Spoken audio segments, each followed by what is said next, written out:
buildings in the Chicago antique skyline, and they honored all three of them: Skidmore, Owings and Merrill, and Adrian Smith. Another cool thing about this building, contextualizing the river.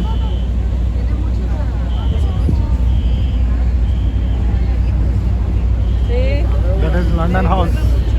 All right, just to remind our folks, no smoking or vaping where there's a fire alarm.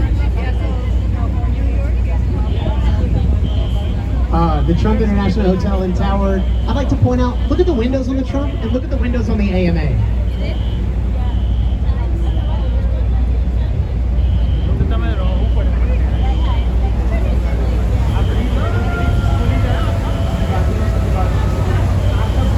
The American Medical Association, this is the last major commercial modern piece by Mies van der Rohe. Mies van der Rohe is the founder and father of modernism. Some of you don't know what modernism is until I put mid-century in front of it. Mid-century modernism. Now the millennials know what I'm talking about. So, this guy founded that style, and it was not initially popular. People wanted glitz, glam, lots of, no. Let's bring it back to the roots. The economy of the building, the durability of the building, and the, I'm gonna repair this. Economy, durability, and utility of the building. Those are the things that modernism focuses on. Let's take a look at Bertram Goldberg. Would you believe Goldberg was a student of Mies van der Rohe? Bertram Goldberg rejected modernism and said, I've never seen a cubicle bird's nest. I think we should be living in more natural spaces, like the petals of a flower. Marina City was designed to be a city within a city.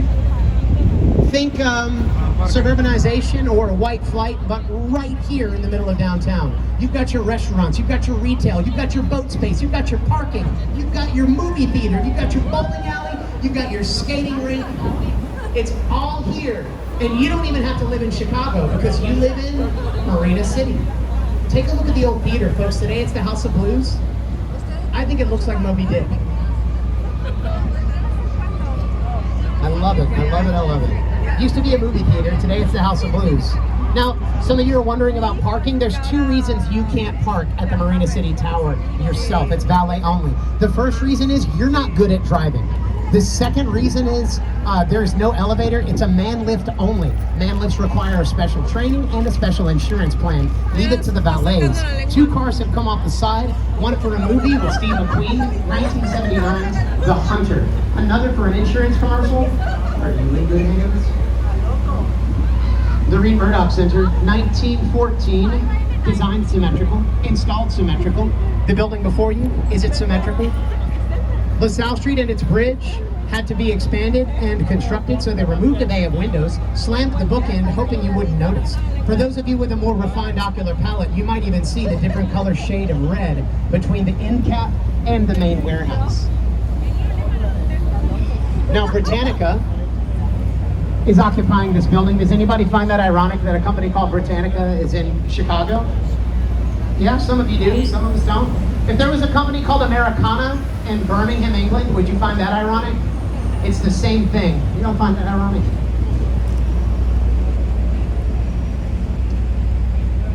Chicago was such an advanced shipping destination in the early 20th century that Britannica moved their operations mail-based here to Chicago. Here we have, if you're a Prius owner and you're proud of it, you're gonna love this building. 90% of its metal's recycled. Its roof is 85% green native plants, converting oxygen into carbon dioxide into providing native habitat for pollinators, so important. And you know what? The building is heated and cooled with natural Chicago River water. That water is filtered and returned to the river cleaner than it was. Picard and Chilton, 2009, a platinum certified leader in energy and environmental design. Do you like big buildings? You're gonna love the merchandise mark. 4.2 million square feet. If you prefer common sense, 1.5 million square meters. This was designed by Graham Anderson, Probst & White. It's in the industrial Art Deco style, financed by Marshall W. Fields. Consolidated 18 different warehouses into one strategic location. What's strategic about it, tour guide Scott? Great question, my man. It had railroads that ran underneath the building, and it had a ship dock right next to it, so you could ship anything in the continental United States in 2 weeks. Such a good question. Now these giant Pez dispensers, what are they? That's Montgomery Ward, Sears, Roebuck, etc. You know, pillars of retail? That's who those guys are. Now, Joe Kennedy Estate had those installed in the I'm not going to spitball there. Is anybody curious why Joe Kennedy owned a Merchandise Mart? And he rocked up with bags of cash in 1940 and bought it for $13 million because the Depression was brutal to Marshall W. Fields. Why did Joe Kennedy have bags of cash? Two important reasons. Securities fraud and insider trading, perfectly legal in the 1920s. Were they sinful? Yes. Immoral? Absolutely. Illegal? No. Joe Kennedy and his investment club took full advantage. And also, the name of the Securities and Exchange Commissioner that made these processes illegal, his name was also Joseph Kennedy because it's the same man. What did we learn when the Kennedys sold that building for $625 million in 1996? Two very important things. A, no matter the risk, marry a Kennedy. And two, it's not illegal if it's not a crime.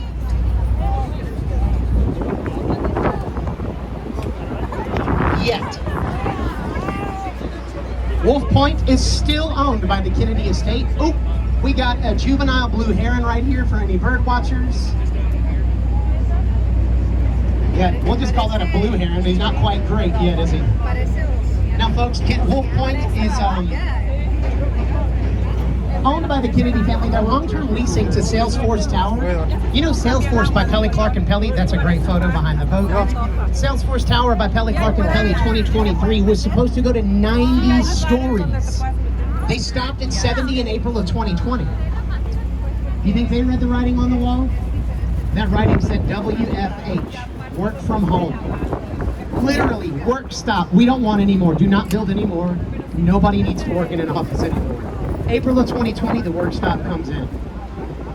Now, Wolf Point is also where we chartered our city. I'd like to make it a point that we went from 3,000 people in 1837 to 300,000 people in 1871. Can I describe that as exponential? Yes, I can.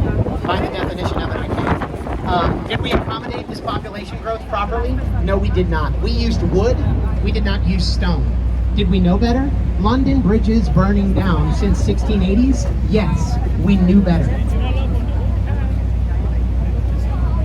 This is the North and West line. The line is defunct. The bridge works perfectly well. It's a great example of a naked trunnion bascule bridge.